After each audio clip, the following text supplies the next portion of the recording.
सुंदर हमरे मास्टर साहब गीत बजा देहनी। कोनो दुल्हन के शिकायत बा दुल्हा से कि इतने दिन में ऐसन कह के चले गईला कि एक दिन हमरे खातिर एक बरिस बीतता। कितना दिन में हो कहती अपने बगल वाली से का कहे, बड़ी याद आवे पिया के प्यारी कोइल,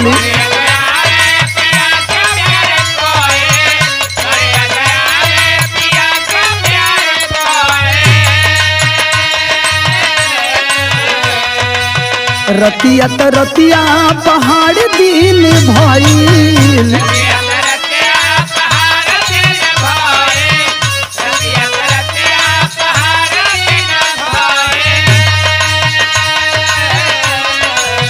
बड़ी याद आवे पिया के प्यार कोइल, रतिया त रतिया पहाड़ दिल भइल, चली गईले हमारे करे जदाल दहर के, चली गईले हमारे करे जदाल दहर के, दिलवा ले गईले राजा बोतल में भर के,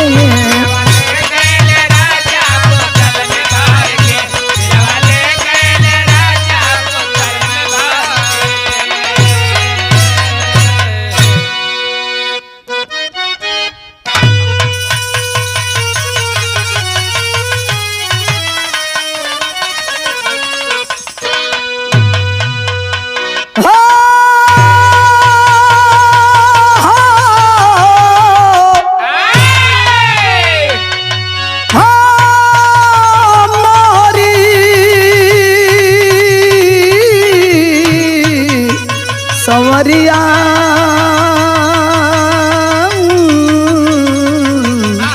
भोले बाबा जोगिया हो राम।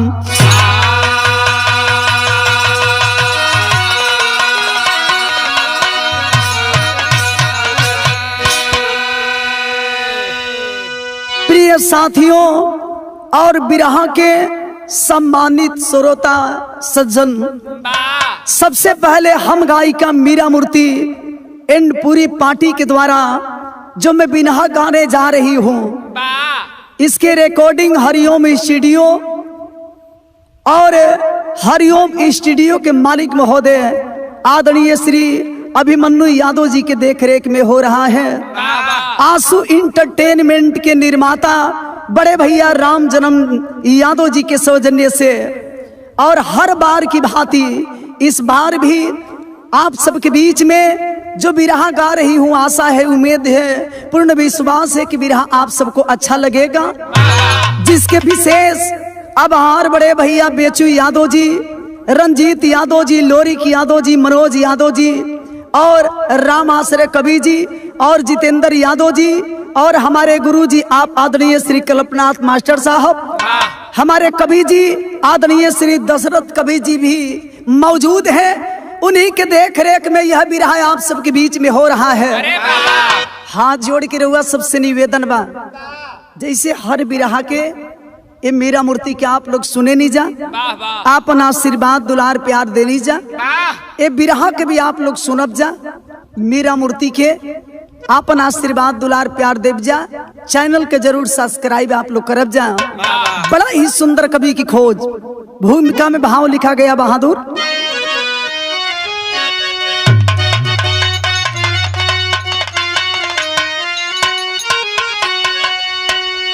सागर की लहरें साहिल को निहारे, टकरा के आखिर शिथिल हो ही जाती, ओस के बूंद मोती के माफिक चमकती, हवा के बदौलत मिट्टी में मिल जाती, गरीबी बनौता के दुश्मन बनी है, समय पर हंसाती समय पर रुलाती, इंसान ठोकर है खाता धरा परी, बदनसीबी समय बरी है सबको सताती।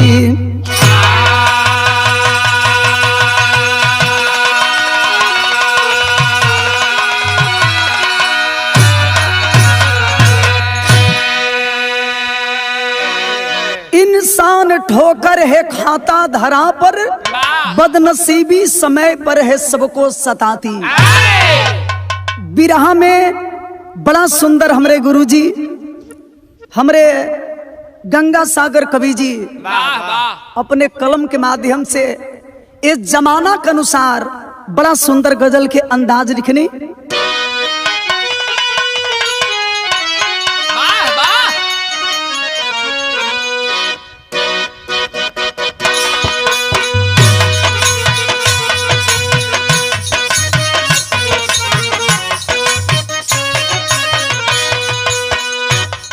कौनो आशिक के मासूका से इशारा बा, ओ आशिक के मासूका से इशारा का बा।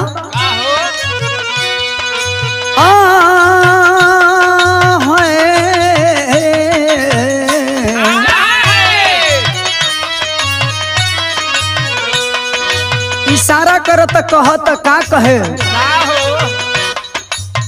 ऐसा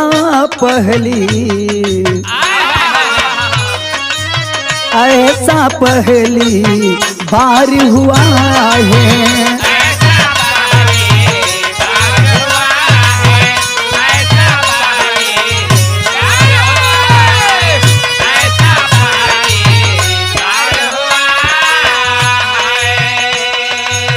ऐसा पहली बार हुआ है,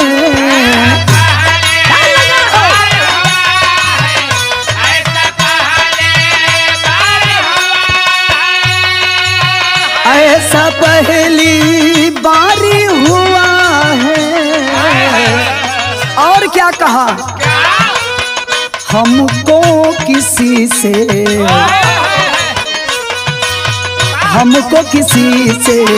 प्यार हुआ है।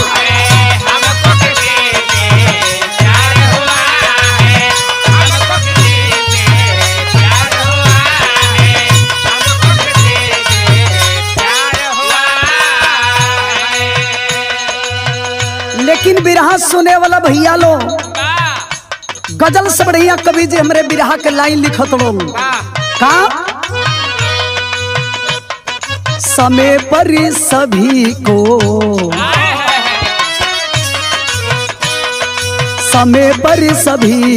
सताती गरीबी।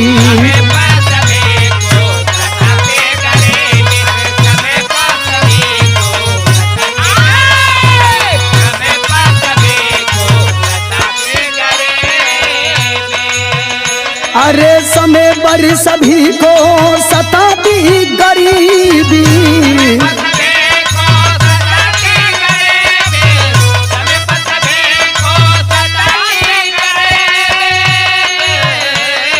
समय पर सभी को सताती गरीबी।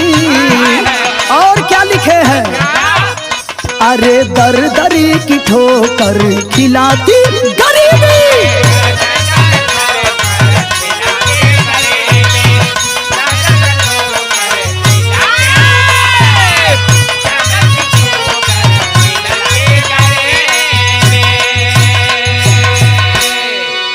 गरीबी कोनो पई ना होला ए बाबू, लेकिन जेकरा एड़ी न फाटे बेवाई उका जानी पीर पनाई। गरीबी के ऊपर हमरे गुरुजी प्रकाश डालते हुए कहानी लिखलन। कहानी के कर बा कहा के बा, यही जस बिरहा की शुरुआत हो गई।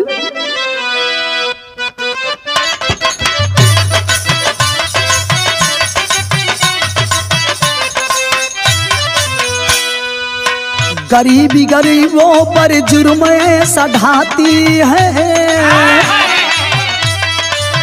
गरीबी गरीबों पर जुर्म ऐसा ढाती है, विपत्ति बन के कर्ज सीने पर गिराती है।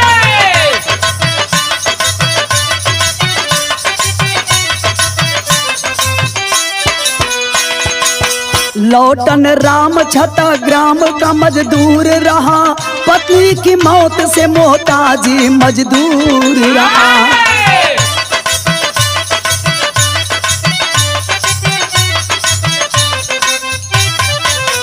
आया गोरखपुरा टो रिक्शा चलाने लगा, बेटा नीलेश बेटी नीलम को पढ़ाने लगा।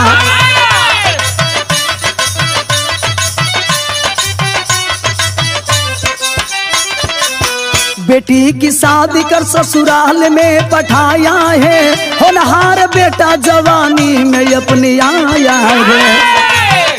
जियो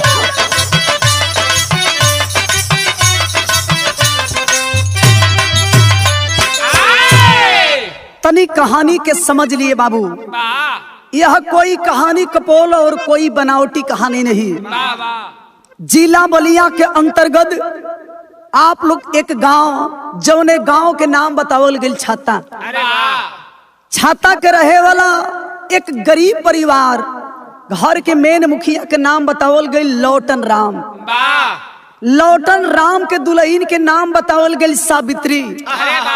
सावित्री से भगवान ने एगो बेटा एगो बेटी देले बड़न।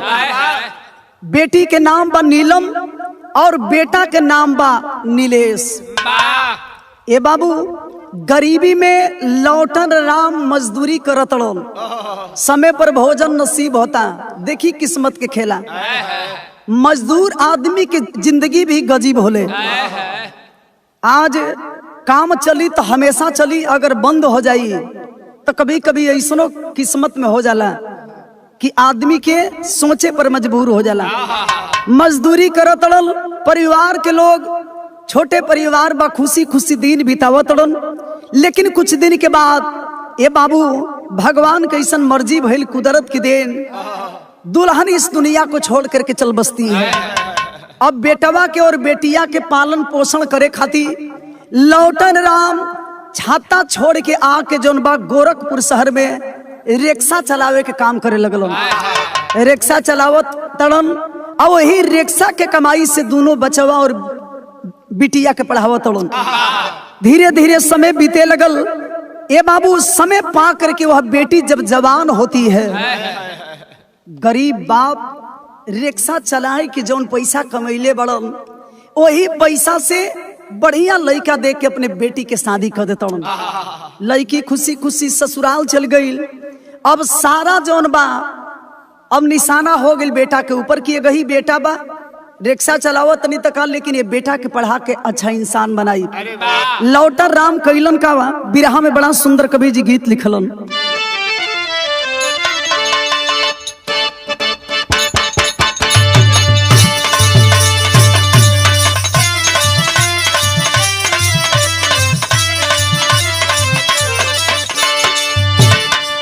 मास्टर साहब इस समय गीत बड़ा जोरों शोर से चलता। कैसे लोग गावत रहे गीत के? अरे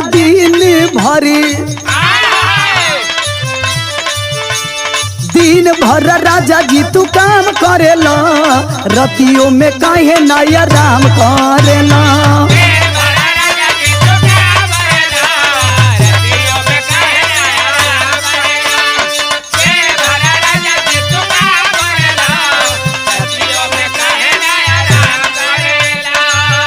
अरे दिन भर राजा जी तू काम करेला, रतियों में काहे नया राम करेला। रुपया कमा के बोला कवना बैक में धरबाए रजऊ।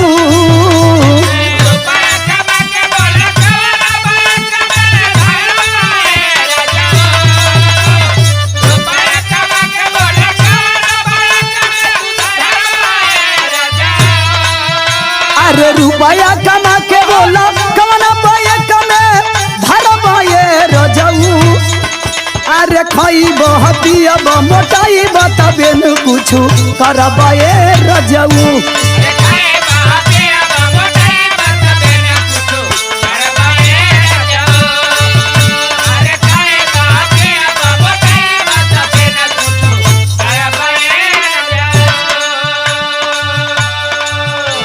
एक तरफ बाप लौटन राम इसी गोरखपुर शहर में रिक्शा चला रहे हैं। जौन पैसा कमा तलन वही पैसा से बेटा के पढ़ावा तलन। सपना बा कि हम भले गरीब बनी तका बेटा के पढ़ाई अपने कमाई से अजैया हमार बेटा पढ़ लिखे सुंदर नौजवान बनी, हमारे गरीबी दूर हुई।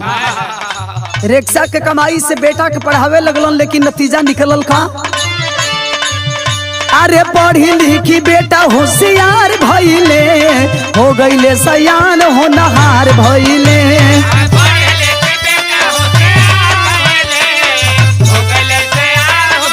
सही है।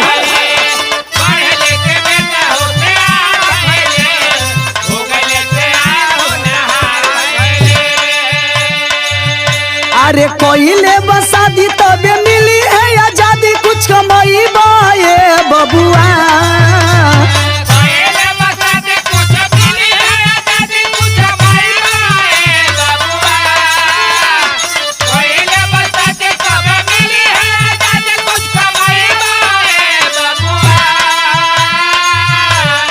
कोइले बसादी तबे मिली है आजादी, कुछ कमाई बाए बबुआ। अरे कबले अपने बनैब खैब खियैब हे बचवा, कबले अपने खैब बनैब खियैब हे बचवा।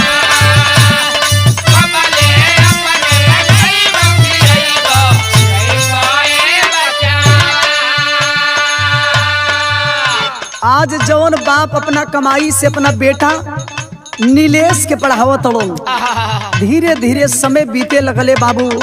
वह सुंदर नौजवान नीलेश जब पढ़ लिख जाता है, एक रोज गरीब बाप अपना बेटा के बैठाई के समझावत के बेटा हमनी के मजदूरा आदमी रोज मजदूरी करे नहीं जाता, हमनी के घरे भोजन बनेला।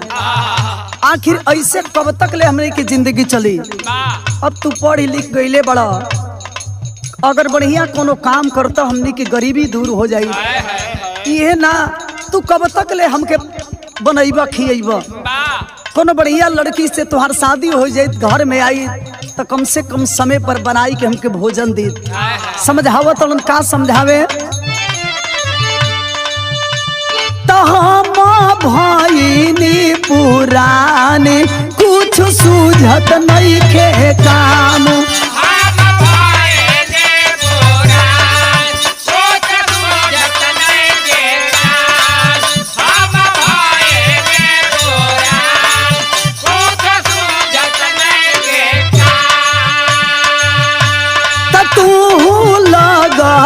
कमाए मिली हम के आराम,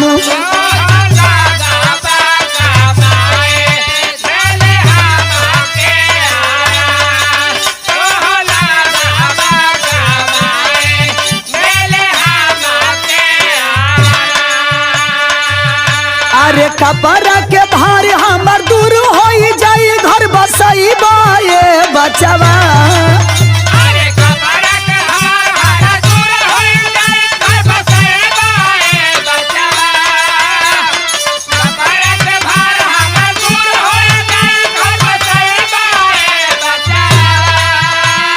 कपड़ा के भार हमर दूर हो जाई, घर बसई बाए बचवा। अरे कबले अपने बनैब खैब खियैब हे बचवा।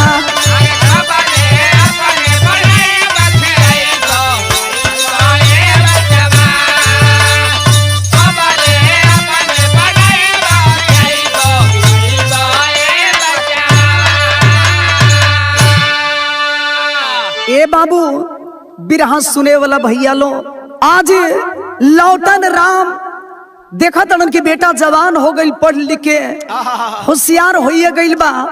यही गोरखपुर के रहे वाली एगो लड़की जेकर नाम बा गौरी।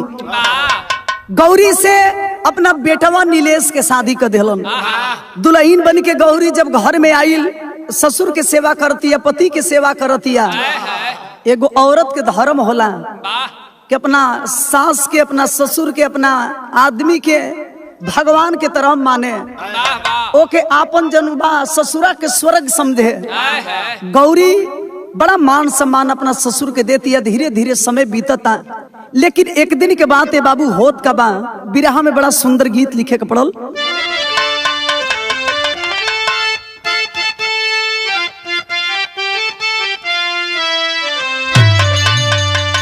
वह गीत बा जौना गीत के हमनी के व्यास जी भरत शर्मा जी गौले रहनी। आज आपके राष्ट्रपति पुरस्कार से भी सम्मानित कई गई। हमरे जन्म के पहले गीत के गौले रहनी कैसे? गावना करवला ये हरि जी, गावना करवला ये हरि जी, अपने पुरु बाबा गैल हो राम, अपने पुरु बाबा गैल हो राम। गावना करवला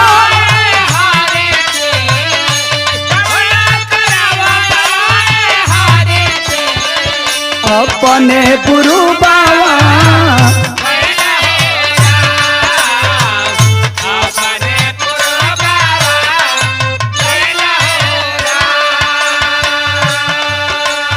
बेटा नौकरी के तलाश में बा, पिताजी रिक्शा चलावत ई शरीरे है कब तक ले साथ दी।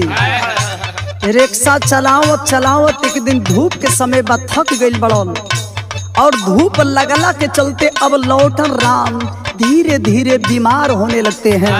और जब बीमार होके लगलन तो कवि जी के लिखे के पड़ल। कुछ दिन बीतली समैया, कुछ दिन बीतली समैया, लौटन राम होई गईले हो बीमार, लौटन राम होई गईले हो बीमार।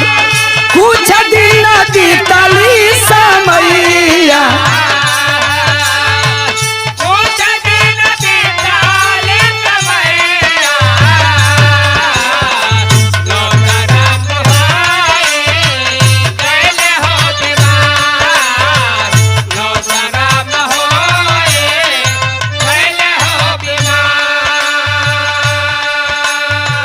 बीमार रहे लगलन बाबू। कहत न कि बेटा अब हमरा बस के रिक्शा चलावल नहीं,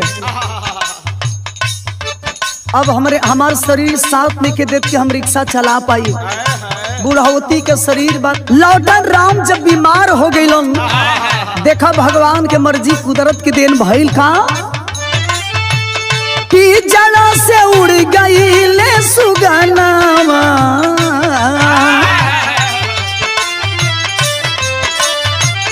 पिजड़ा से उड़ गईले सुगनावा, बेटा बहु रोवे धई के हो कपार, बेटा बहु रोवे धई के हो कपार, बेटा बहु रोवे धई के हो कपार,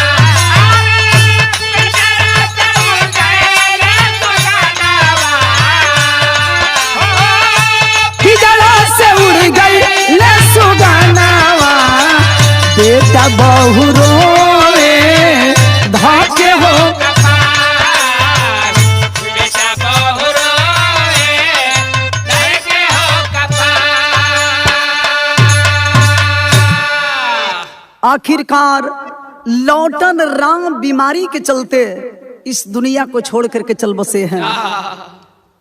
पिता के मौत के बाद वह लड़का नीलेश सोच रहा था कि पिताजी इस दुनिया में नहीं है, अब हमनी के मर्द मेहरारू के कैसे गुजारा हुई। धीरे धीरे समय बीते लगल। ए बाबू जब कुछ दिन बीतल तो कवि जी के बिरहा के अंदर गीत लिखे के पड़ल।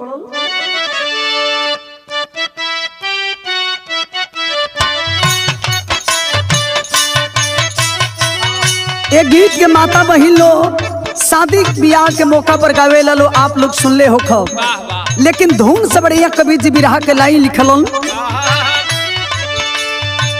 रोई रोई बतिया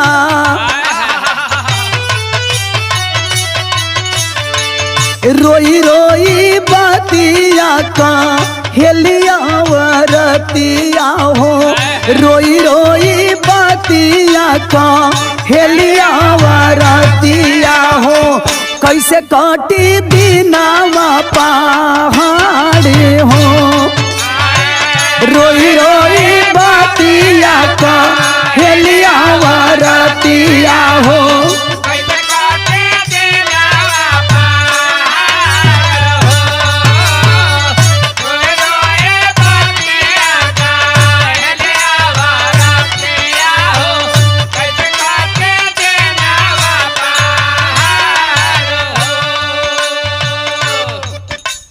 एक दिन के तो बात नहीं कि कैसहू आदमी दिन बिता ली। ससुर के मुहला के बाद जब साल 6 महीना बीत गई तो दुल्हन कहत या गौरी की सुना ऐसे बैठा रहब आ खाली गावे गावे घूमब तो कैसे हमनी के रोजी रोटी चली। समझावत या कहत या का कहे, घरवा जो बैठल रहबा होई ना कमाई, महंगाई खर्चा कैसे पोसाई, कैसे गुजारा होई कवनो सहारा नहीं के, कैसे गुजारा होई कवनो सहारा, कहिया ले चली मारा भाती हो,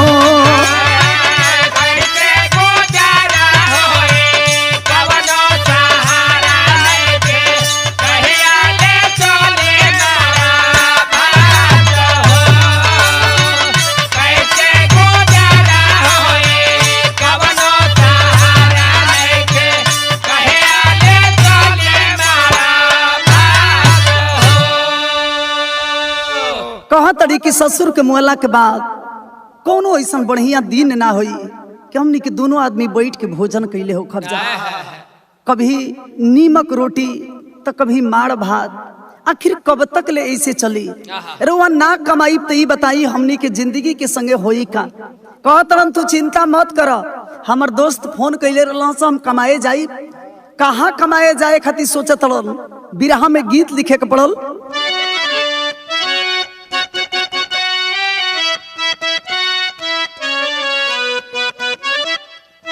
एक गीत के हमरे बिहार के रहे वाली गायिका श्रद्धा सिन्हा जी गोले रहने कैसे, अरे नई झुलनी के छैया बलमु दोपहरिया बिताइला हो,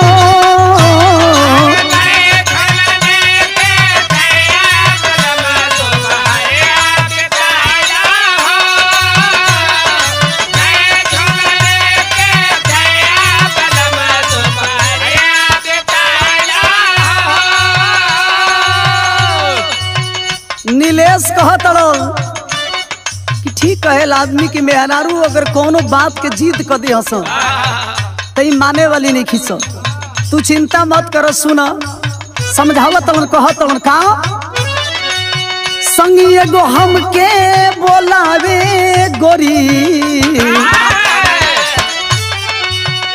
आहरे संगी एगो हमके बोलावे गोरी, जाइब दुबई कमाए हो,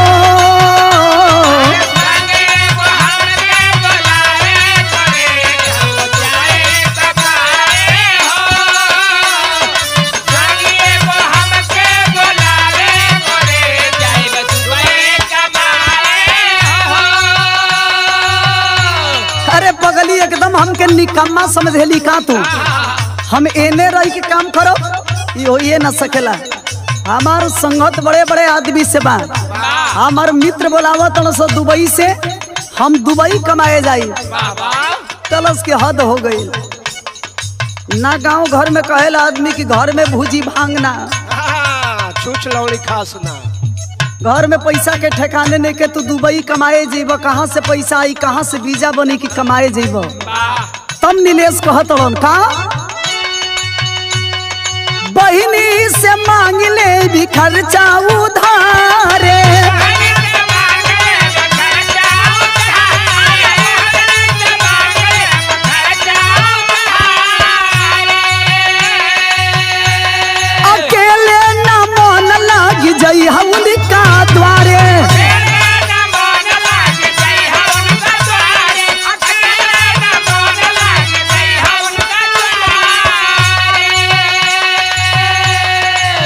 अच्छा तो तू पैसा के चिंता झूठा ही के न करो तड़ू। हमार बहिन बिया, वही बहिन से पैसा मांग ले, अब मांग के वीजा पासपोर्ट बनवाई, हम दुबई कमाए जाई। अरे वाह, अरे पगली ये ना तोरो के रहे के मन बता रहो, आई अगर मन ना लगी तो वही बहिनी और चल जी है, वही जे जइबे बहिनिया से हंसबे बोलबे तोरो दिन पार लग जाई। समझावा तड़ो काम। अरे फोनवे से रोज बतियाइबे गोरी, अरे फोनवे से रोज बतियाइबे गोरी, जाइब दुबई कमाए हो।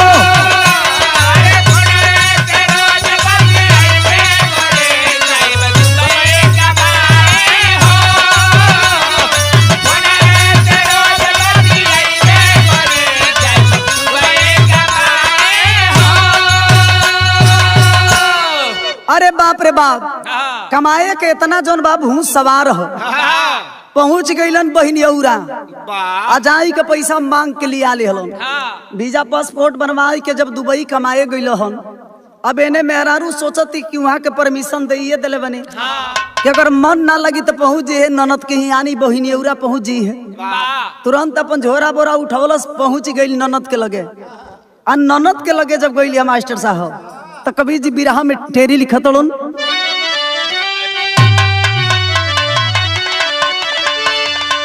अरे मोरे राम, अरे तन्हाई में असनाई हो गई, तन्हाई में असनाई हो गई, कामिनी काम बसी है जो बनली अंगड़ाई, कामिनी काम बसी है जो बनली अंगड़ाई, तन्हाई में असनाई हो गई। जब गई ननद की यहाँ आन मन करे समय बितावे तो देखो ओ ननद के घरे होत का बा। कवि जी बिरहा में गीत लिखत हलन,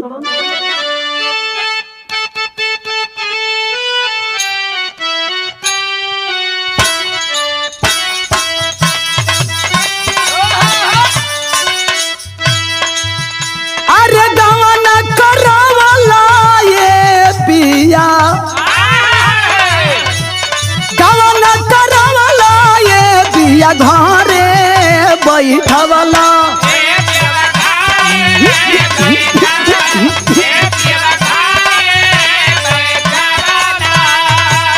अरे ये पिया घरे बैठवला,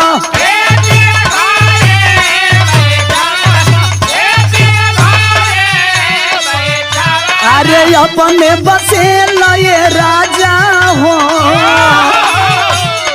अपने बसेला पिया हो, पूर्वी हो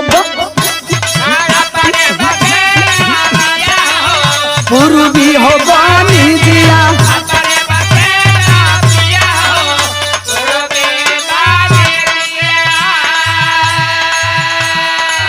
ई तो धुन रहो। जब गईल बिया तो देखो ननदियौरा नीलम के घरे जब गईल बिया तो देखो करत का बिया, नीलम के आईने जब घरवा लहरवा लूटे राम, बाबा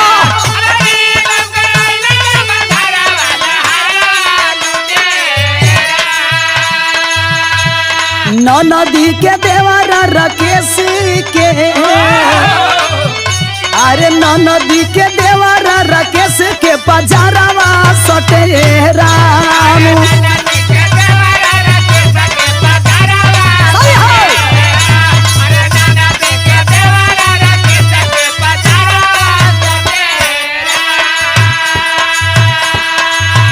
अरे जवानी के जो सनायरा सिंगारवा लूटे राम,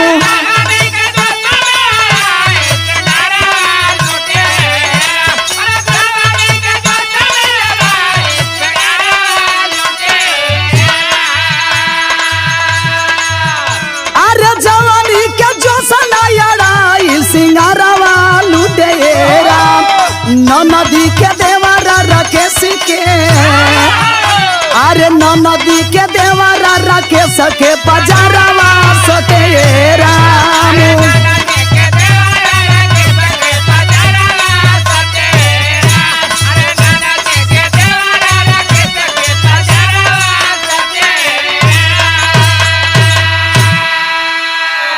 आई हो दादा आई हाय गईली ह आन मान करे खातिर आ जब 6 महीना बीतल ह मन मनाए लगल त नदी जवन बिया जेकर नाव बा नीलम। अरे वाह ओकर एगो देवर बा, वो देवर के नाम बा राकेश। वाह राकेशवा के जब देखलस ही ह आय हाय रे आन मान करे गइल बिया। तब जब देखलस तो ओकरे रूप के दीवाना हो गई। हम बताइला कि खाली मर्दे दीवाना ना होलन, कुछ मर्द भी ऐसन होलन, अरे वाह वाह कुछ लड़का भी ऐसन होलन कवि जी, वो हमारा नहीं होला हो। मंटू कवि जी। अरे वाह कुछ लड़का भी ऐसे होते हैं, लड़की जब देखेली तो कहली गजब गजब। गजब गजब जवान भाई ये भाई। कहाँ से नौजवान मेरे दिल का राजा बन जाता। मन ही मन बेचारी लागल भापे। अब वो जब देखलस कि लाइन लेंथ क्लियर हो, अरे वाह तो यहाँ की दोनों ओर बरोबर लागल भी, एनियो जवान एनियो जवान। हाँ लागल बिल्डिंग करे बिल्डिंग करे हाँ हो। तो आग दोनों ओर बरोबर लागल भी, एने राकेश भी धीरे धीरे चाहे लगल आ एने इहो चाहे लगल। आ जब बात आगे बढ़े लगल तो इतना हद तक बात बढ़ गई कि दोनों एक दूसरा से एको दिन अगर ना मिलस तो वहनी के चैने ना मिले। अरे वाह ए बाबू आखिर बिरहा में बात बढ़ल, कवि जी गीत लिखलन।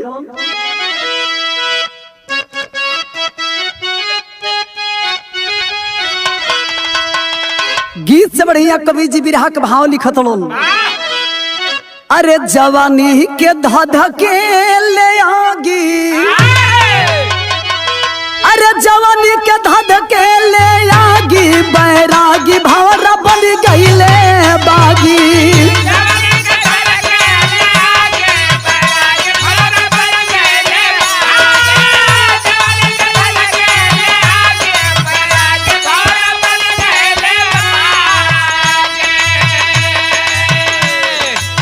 नीलम के घरवा मौका नहीं पावे,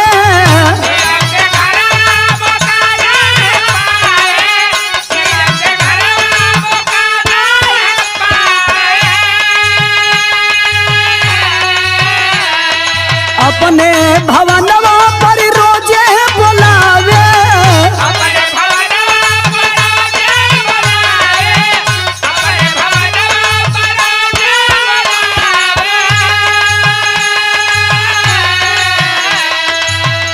आर लागल दमनवा में दागी,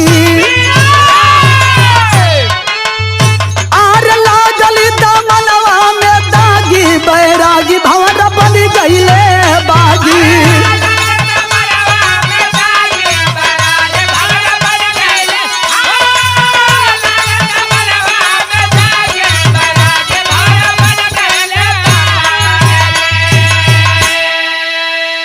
अच्छा तो धीरे धीरे इतना वहनी के कहानी आगे बढ़ी गई।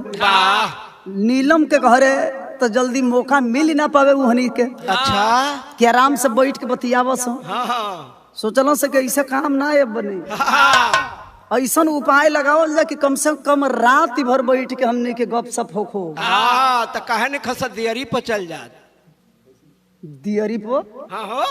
ए भैया अब धीरे धीरे कभी कभार 1-2 घंटा मिलो से 2 घंटा, अब धीरे धीरे टाइम बढ़े लगल। रात के समय में प्रतिदिन नीलम के घर के बगल में एगो छोटे खड़हर मकान बिया। वही मकनिया में रात भर बोलाई के मास्टर साहब खड़हरवा में हो। वही खड़हर मकान में दोनों गोड़ा मिल के वही खड़हर मकान में अपन दुख सुख करत न। अरे वाह कौन दुख सुख करतन सो में हो। धीरे धीरे समय बीते लगल। आज जब समय बीते लगल तो कहेला आदमी की चोरी हत्या पाप खुले आप से आप। अरे वाह आखिर भइल का कवि जी बिरहा में अल्लाह लिखतलन। अरे खून और खांसी ना छिपवले छिपेला प्यार नाही छिपे कतनो करे हो उपाय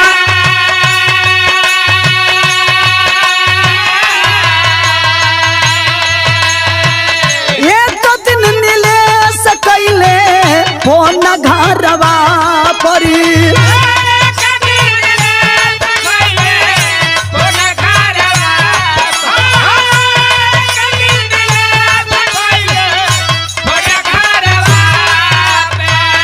दो दिन के बाद गौरी घर जाइबा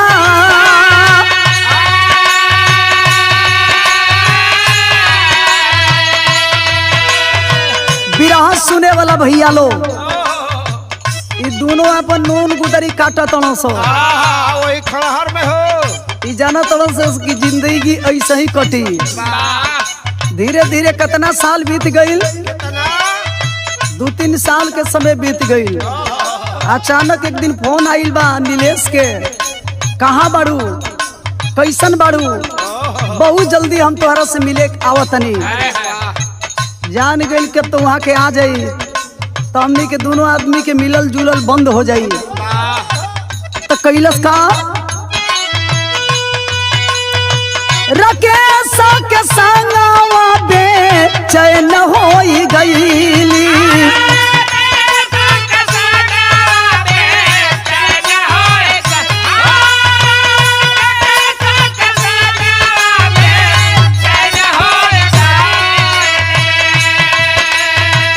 रास्ता से उनु का के दी जाता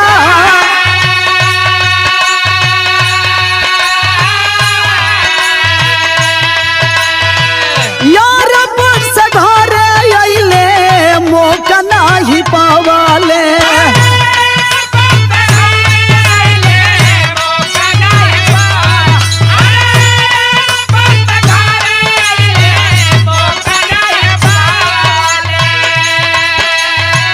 नींद के दवाई दिहली खाना में मिला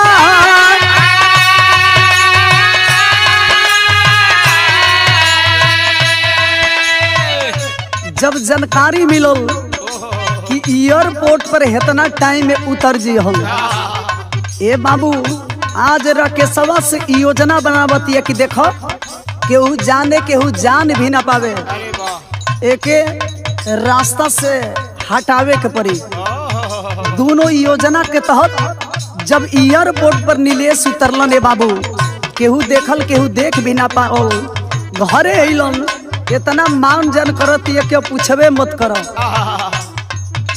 खियवलस पियवलस गोड़ दबावती है जब धीरे धीरे सूते लगलन तो जानत नहीं जा का कैलस पानी देती है कि ये जीरो थाकल बनी है ली तनी पी ली और मैं थकान दूर हो जाई वही पनिया में नींद के गोली मिलाई के पिया दिहलस जब सूत गइलन तो देखा उ पपिनिया अपना प्रेमी के संगे मिल के करत का बिया गाला दबा के मारी दिहल दोनों जानावा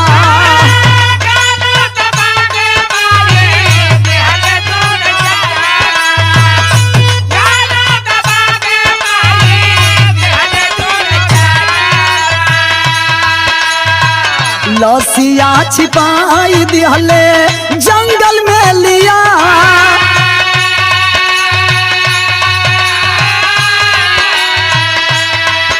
अरे सुबह खबरिया भई लाल चारू ओरिया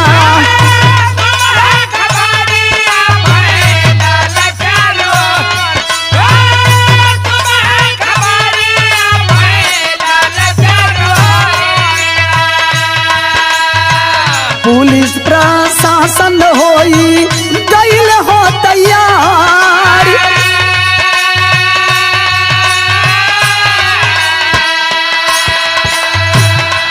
मोबाइल और डायरी से भेदवा खुलल बा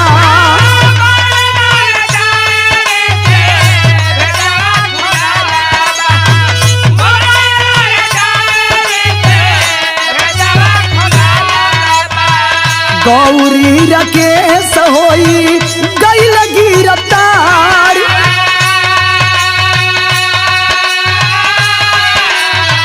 तेईसा परेल सन तेईसा लदीनावा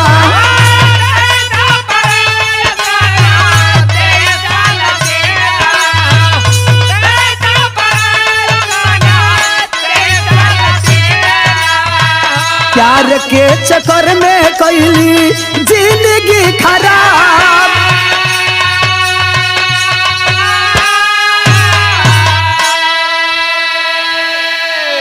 बाहर पापिन प्यार के चक्कर में देखलस पपिनिया के बाबू पति नीलेश सूत गइल बड़न रकेशवा और ऊ मिल के गौरी बाबू पति के मुआई के एगो बोरा में कस के राते रात ले जाके गढ़ा खून के जंगल के बगल में गाड़ दिल।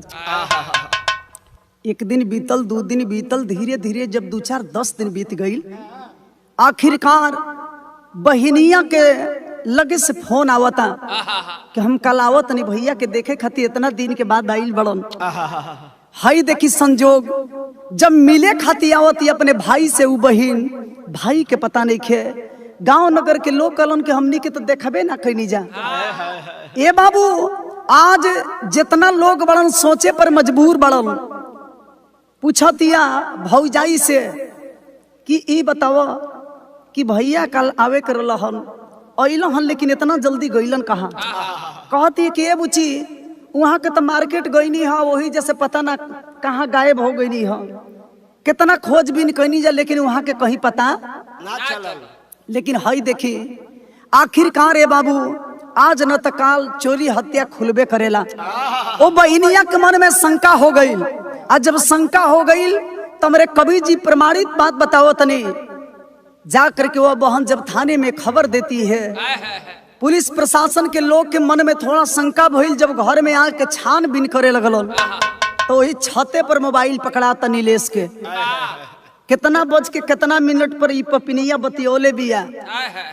जब घर में छापा बीनी करे लगलन, छानबीन करे लगलन, तो एगो डायरी पकड़ाइल। वही डायरी में विधिवत लिखले बिया कि हम दिलो जान से राकेश को चाहते हैं।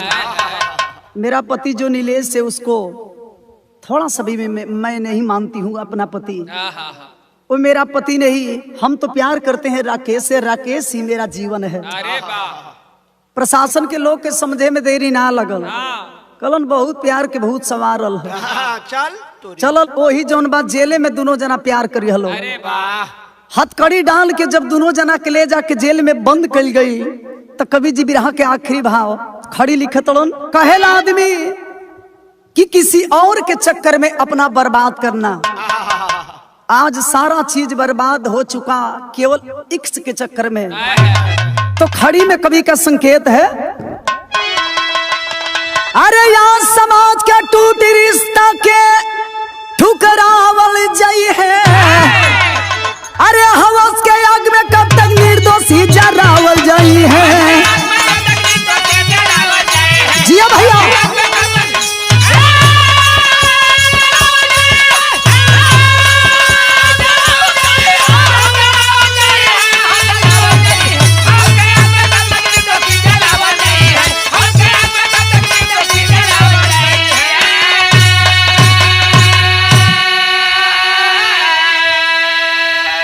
छड़ी का आनंद के लोम में जिंदगी हो गई खराब। अरे जेल के अंदर चक्की पीसे नहीं आवेले जवाब। अरे जैसन करनी वैसन भरनी बतलावल जाई है। हवस के आग में कब तक निर्दोषी जलावल जाई है।